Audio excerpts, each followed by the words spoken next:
لیکن خدا کا شکر ہو کہ اب ہم خدا کو جانتے ہیں، ہم اس کی عبادت کرتے ہیں اور یسوع ہمارے درمیان رہتا ہے۔ ہم دوسرے لوگوں کے گھروں میں جا کر یسوع کے بارے بتاتے ہیں۔ ہم انہیں بتاتے ہیں کہ کس طرح خدا نے ہمارے گناہوں کو معاف کر کے ہماری زندگیوں کو بدل دیا۔ خدا کا شکر ہو۔ جب یہ لوگ لاکھوں من کے حساب سے کچرا جمع کرتے تو اکثر انہیں ایسی چیزیں بھی مل جایا کرتی تھیں جو بہت ہی قیمتی ہوتی، اور ہر نئی دریافت ان کے لیے ایک موقع بنتی کہ وہ خدا کے کلام کو عملی جامہ پہنائیں۔ وہاں ایک امیر عورت تھی جس کے پاس بہت سے زیورات تھے۔ اس نے ان چیزوں کو ایک تھیلے میں رکھا اور غلطی سے کوڑے میں پھینک دیا۔ جب ہم مالک کے پاس گئے تو وہ حیران رہ گئے اور کہنے لگے، یہ دیانتداری تم میں کہاں سے آئی؟ ہم نے جواب دیا، ہمارے خداوند یسوع مسیح نے ہمیں یہ دیانتداری سکھائی ہے۔ کئی سال پہلے جب میں ایک عورت کے گھر سے کچرا اٹھایا کرتا تھا، وہاں سے میں نے ایک قیمتی برتن چرا لیا۔ میں پاسٹر سمان کے پاس اپنے گناہوں کے اقرار کے لیے گیا۔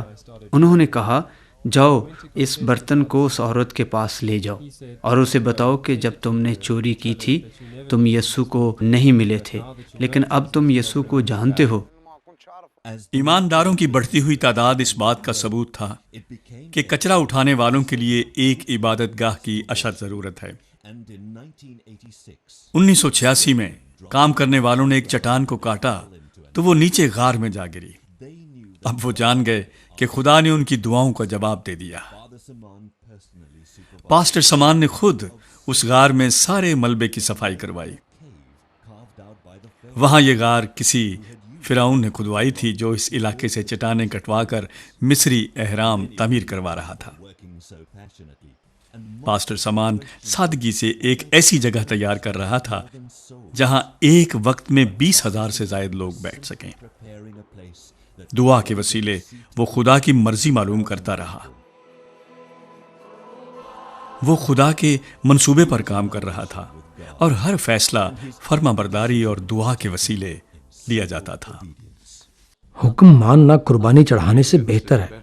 جب میں نافرمانی کی حالت میں قربانی چڑھاتا ہوں تو اس کا کوئی مطلب نہیں بنتا۔ گزشتہ 30 سالوں کے دوران کچرے کے شہر میں بہت سے معجزات رونما ہوئے ہیں۔ ٹین ڈبوں کی جگہ اینٹوں کی عمارتوں نے لے لی ہے، گلیاں پکی ہو چکی ہیں، لیکن بچے ابھی تک کچرے پر ہی کھیلتے ہیں۔ لیکن اب ان کے پاس ایک مستقبل ہے، کیونکہ تبدیلی کا عمل شروع ہو چکا ہے۔ تبدیلی کی علامات میں اسکول، طبی سہولیات اور کلیسیائی عمارتوں کی تعمیر بھی ہے، اور یہ سب کچھ کچرے کے شہر میں ہو رہا ہے۔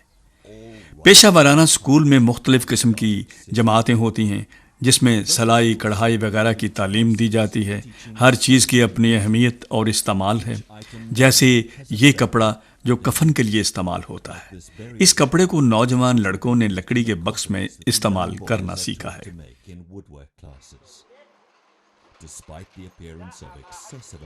کچرے کے اس بڑے ڈھیر کے علاوہ اس حصے میں تخلیقی کام بھی ہو رہے ہیں۔ پلاسٹک، کاغذ اور دھاتوں کو جمع کر کے انہیں بڑے بڑے تھیلوں میں بھرا جاتا ہے اور پھر اس کو دوبارہ قابل استعمال بنانے کے لیے فیکٹریوں میں بھیج دیا جاتا ہے، جہاں پر ان کو پگھلا کر ان سے نئی چیزیں بنائی جاتی ہیں۔ جلے ہوئے پلاسٹک کی ناگوار بدبو کے باوجود لوگ یہاں پر کام کرنے کے لیے تیار رہتے ہیں تاکہ اس کچرے سے دوبارہ قابل استعمال چیزیں بنائی جائیں۔ آج کچرے کے شہر کی گلیوں میں پھرتے ہوئے لوگ پاسٹر سمان اور ان کے ساتھیوں کے پاس جمع ہو جاتے ہیں، جو ان لوگوں کے درمیان مہربانی، محبت اور ترس کا واضح ثبوت ہے۔ پاسٹر سمان گلیوں میں چلتے ہوئے دعا کرتا ہے۔ وہ اکثر انتھک دعائیں اور شفاعت کرتا ہے۔ یہ کام عظیم ایمان کا تقاضا کرتا ہے، اور خدا اکثر اپنے آپ کو معجزات، نشانات اور عجائب کے وسیلے ظاہر کرتا ہے۔ کچرے کے شہر میں بدروحوں اور مشکلات میں پھنسے ہوئے لوگوں کی رہائی روزمرہ کا معمول ہے۔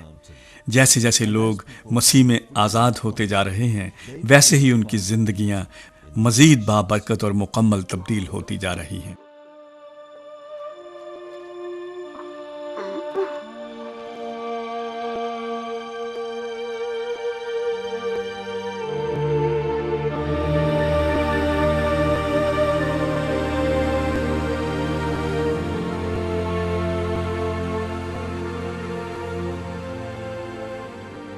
اگرچہ اس مقام پر پاسٹر سمان کی موجودگی بے حد ضروری ہے، لیکن اس کے باوجود وہ زیادہ تر اپنا وقت دعا میں گزارتا ہے۔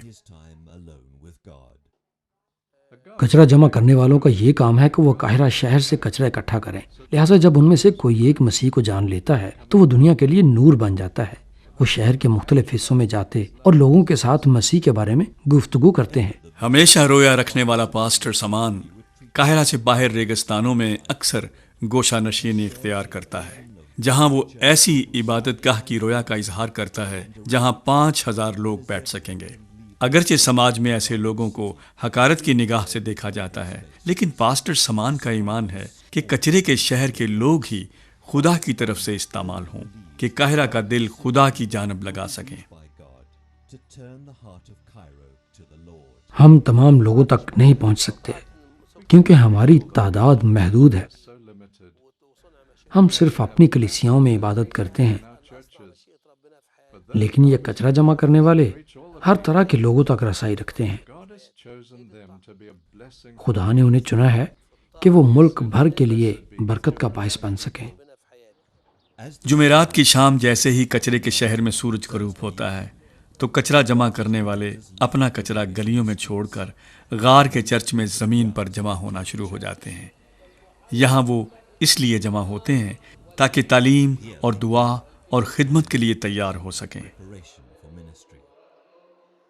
کسی نے مجھ سے کہا میں اپنے بارے میں یہ نہ سوچوں کہ میں کچرا جمع کرنے والا ہوں، کیونکہ اب میں مبشر ہوں اور مختلف لوگوں کے درمیان جاتا ہوں اور بتاتا ہوں کہ یسوع نے کیسے میری زندگی تبدیل کی۔ زندگیوں کو بدلنا اور انہیں یسوع مسیح کی جانب لانا پاسٹر سمان کی زندگی کا مقصد ہے۔ وہ کچرے کے شہر میں لوگوں کے زمینی باپ کی مثال ہے۔ وہ ان کا سربراہ اور اعتماد ہے۔ وہ ایسا دوست ہے جو بھائی سے زیادہ قریب ہے۔ وہ ان کا روحانی قائد اور ساتھی ہے۔ لیکن خدا کے نزدیک وہ ایسا انسان ہے جو انتہائی فرما برداری سے اپنی زندگی گزارتا ہے، جس کی روز مرہ کی دعائیں کئی لوگوں کی زندگیاں تبدیل کرتی ہیں۔ اب یہ ہمارا وقت ہے کہ ہم پاکستانی قوم اور دنیا کو بدل ڈالیں۔ ہمیں دن رات روتے چلاتے اور کراہتے ہوئے دعا کرنے کی ضرورت ہے تاکہ خدا روح القدس کو بھیجے کہ وہ پاکستان میں کام کرے۔ لوگ نہ صرف یسوع مسیح کے بارے میں سنیں بلکہ خدا اپنے معجزات کو ظاہر کرے تاکہ بہت سارے لوگ ایمان لائیں اور یسوع مسیح کو اپنا نجات دہندہ قبول کریں۔ کیا آپ ایمان رکھتے ہیں کہ خدا پاکستان میں یہ کام کر سکتا ہے؟